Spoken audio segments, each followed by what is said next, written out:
Nandito kami ngayon mga kaibigan. May ginawa kami dito.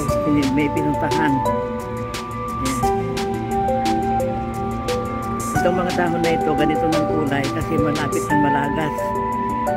Yung mga iba, wala na.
Mga kaibigan, pumunta kami dito.